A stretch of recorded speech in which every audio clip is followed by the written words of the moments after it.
रास्ते हैं कि या तो इस सरकार को झुकना पड़ेगा और या इस सरकार को जाना पड़ेगा। कोई भी परेशानी नहीं है कि सारे किसान नेता जो हैं वो जाएं और अगली बार इलेक्शन लड़ें। मैं साइंटिस्ट हूँ, मैं साइंस की भी पॉलिटिक्स जानता हूँ, मैं साइंस की भी पॉलिटिक्स करता हूँ। मैं इलेक्शन नहीं लड़ता। के खिलाफ तुम चीख चीख के बोल रहे थे कल तक, जब से आके बैठे आरएसएस के प्रधानमंत्री, तो तुमने कहना शुरू कर दिया कि प्रधानमंत्री देश के प्रधानमंत्री। इससे पहले के सारे देश के नहीं थे, कहीं और के थे। पाकिस्तान कोबरा है, इसका जन्म 90 साल पहले हुआ था। मिथुन को थोड़ा इनको अपने साथियों को ढूंढने में देर लगी। तब ये कहें खामोश रहो, जब सब ये कहें कुछ भी न कहो, जब सब ये कहें है वक्त बुरा।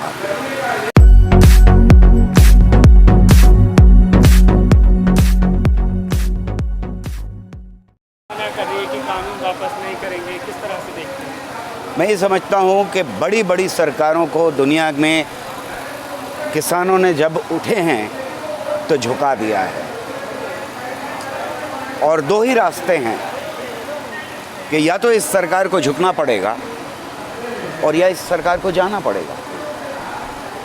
सरकार के पास शुरू से ही 3 रास्ते थे। पहला रास्ता ये था कि किसानों की मांगों को मान ले, सब घर चले जाएं और वो बंगाल का इलेक्शन लड़ते रहें। दूसरा रास्ता ये था कि किसानों को थका दें। अभी हमारे पास 3 साल हैं, 4 साल हैं, देखते हैं तुम भी मैदान में, हम भी मैदान में, कौन पहले थकता है। और इसी का ही एक हिस्सा होता है हमेशा सरकारों में कि वो लड़वाने की कोशिश करते हैं, थकाने के साथ साथ आपस में लड़ाई करवाने, विभाजन करने की कोशिश। और ये जो अंग्रेज़ों की औलादें हैं, ये वही विभाजन की राजनीति जानते हैं, उन्होंने कोशिश कर। तीसरा रास्ता ये था कि डंडा चलाएं, मारें, गोली चलाएं। मेरे ख्याल में इन्होंने डंडा चला करके देख लिया। जिसे ये पंजाब का और हरियाणा का एजिटेशन कह रहे थे, वो सारे देश में फैल गया। तो डंडा चलाना अब ऑप्शन नहीं बचा है इनके पास। चला सकते हैं, फैशिस्ट हैं, लेकिन मेरा मानना यह है कि नहीं चला पाएंगे।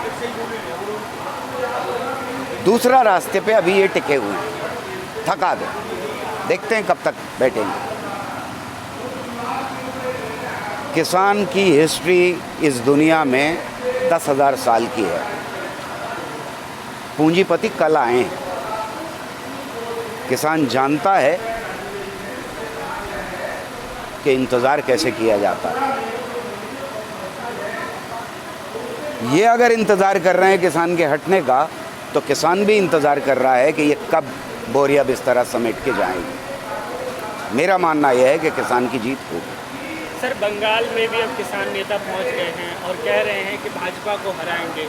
तो लोग ये कह रहे हैं कि अब ये किसान जो है विपक्ष पार्टियां की भाषा बोलने लगे हैं। अब इसका मतलब ये फ़ायदा पहुंचाने के लिए विपक्षों को या फिर सियासत करने लगे हैं। ये मेरी समझ में नहीं आ रहा कि कितनी जहालत का सवाल है ये। लगातार बहुत सारे वरिष्ठ जो पत्रकार हैं वो भी ये सवाल पूछ रहे हैं, वरिष्ठ पत्रकार पूछ रहे हैं। ये इतनी ज़्यादा जहालत भरा सवाल है कि मेरी समझ से बाहर है कि ये सवाल कोई कैसे पूछ सकता है। कानून कौन लाया था? कानून कौन लाया? किसकी सरकार? बीजेपी। तो अगर आप कानून के खिलाफ बात करेंगे तो किसके खिलाफ बात करेंगे? उसको आप कह रहे हैं पॉलिटिक्स है। मुझे तो इसमें भी परेशानी नहीं है कि सारे किसान नेता जो हैं वो जाएं और अगली बार इलेक्शन लड़ें। क्यों नहीं लड़ें? उनका हक है। ये क्या बकवास होती है? देश में पॉलिटिक्स नहीं करेंगे आप तो क्या करेंगे भाई? मैं अगर अपनी आवाज़ उठा रहा हूँ किसी कानून के ख़िलाफ़, किसी अत्याचार के ख़िलाफ़, आप उसे पॉलिटिक्स कह रहे हैं? हाँ, मैं पॉलिटिक्स कर रहा हूँ। मैं साइंटिस्ट हूँ, मैं साइंस की भी पॉलिटिक्स जानता हूँ, मैं साइंस की भी पॉलिटिक्स करता हूँ।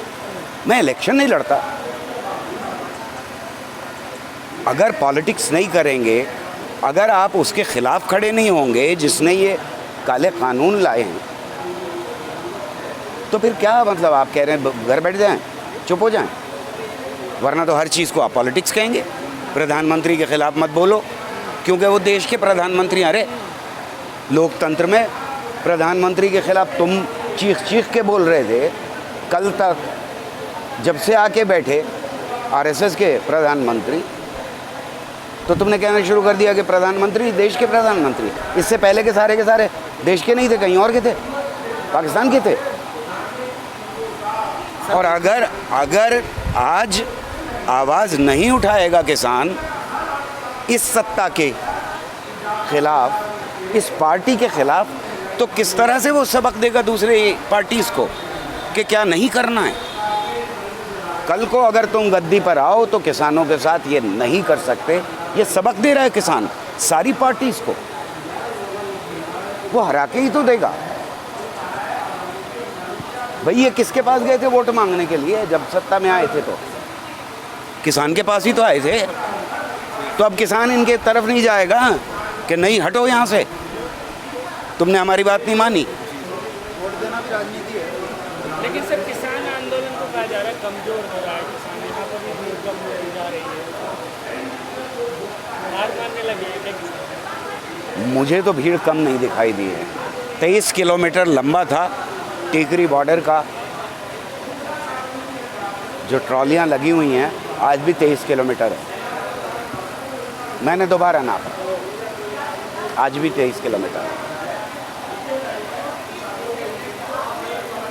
देखिए कांटे लगा लिए, तार लगा लिए, ये कह दिया कि ये पाकिस्तानी हैं, ये खालिस्तानी हैं, ये चीन की मदद से लड़ रहे हैं, ये किसान हैं ही नहीं। ये पिज़्ज़ा खा रहे हैं जैसे पिज़्ज़ा खाना गुनाह हो गया। पिज़्ज़ा में चीज़ें कहीं ऊपर से उतरती हैं क्या? ये सब कहने के बावजूद आप कह रहे हैं कि आंदोलन कमज़ोर है। अभी देखते हैं। सर बंगाल चुनाव की अगर बात करें तो मिथुन चक्रवर्ती जो लंबे समय तक टीएमसी में रहे थे, लेफ्टिस्ट पार्टियों में रहे थे, अब भाजपा में आए और कह रहे हैं कि मैं सांप नहीं हूँ, मैं कोबरा हूँ, डस लूँगा। आप भी एक आर्टिस्ट हैं सर, किस तरह से देखते हैं? मेरा तो मानना ये है कि वो सही जगह पहुंच गए। अच्छा। क्योंकि मुझे ये मालूम है कि ये जो फैशिस्ट कोबरा है इसका जन्म 90 साल पहले हुआ था। मिथुन को थोड़ा इनको अपने साथियों को ढूंढने में देर लगी। ये कोबरा 70 साल से इस देश के अंदर मौजूद था। इसने गांधी को डसा था, इसने पूरी कोशिश की थी कि हमारे संविधान को डस ले, इसने पूरी कोशिश की थी कि झंडे को डस ले, तिरंगे को, जिसको लगातार अपोज किया था, और आज ये देश को डस रहा है। वो वहाँ पहुँच गए। सर ये कोबरा पहले से कोबरा थे या बीजेपी के संगत में आने के बाद कोबरा बन गए? मेरा ख्याल ये है कि होनहार बरुआ के चिकने चिकने पात, वो हमेशा से ही शायद ऐसे थे। वो उन्हें फ़ायदा दिखाई दिया होगा अपने को प्रोग्रेसिव दिखाने में। आज उनको इसमें फ़ायदा दिखाई दे रहा है, वहाँ पहुँच गए। सर आपकी एक मशहूर कविता है मौजूदा स्थिति को लेकर के, जब सब ये कहें, इस तरह से आप चाहेंगे कि सुना दीजिए एक बार दर्शकों? मैं ज़रूर सुना देता हूँ आपको।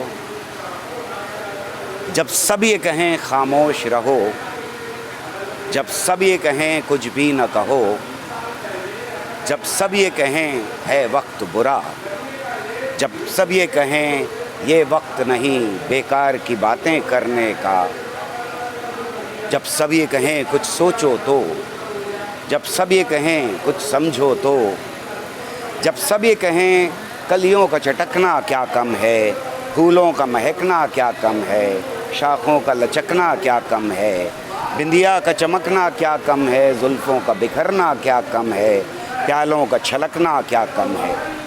जब इतना सब है कहने को, जब इतना सब है लिखने को, क्या ज़िद है कि ऐसी बात करो जिस बात में ख़तरा जान का हो। जब सब ये कहें खामोश रहो, जब सब ये कहें कुछ भी न कहो, तब समझो पतझड़ रुत आई, तब समझो मौसम दार का है, तब सहमी सहमी रूहों को ये बात बताना लाजिम है, आवाज़ उठाना लाजिम है, हर कर्ज चुकाना लाजिम है। जब सब ये कहें खामोश रहो, जब सब ये कहें कुछ भी न कहो, तब समझो कहना लाजिम है, मैं ज़िंदा हूँ, सच ज़िंदा है, अल्फाज अभी तक ज़िंदा हैं, अल्फाज अभी तक ज़िंदा हैं।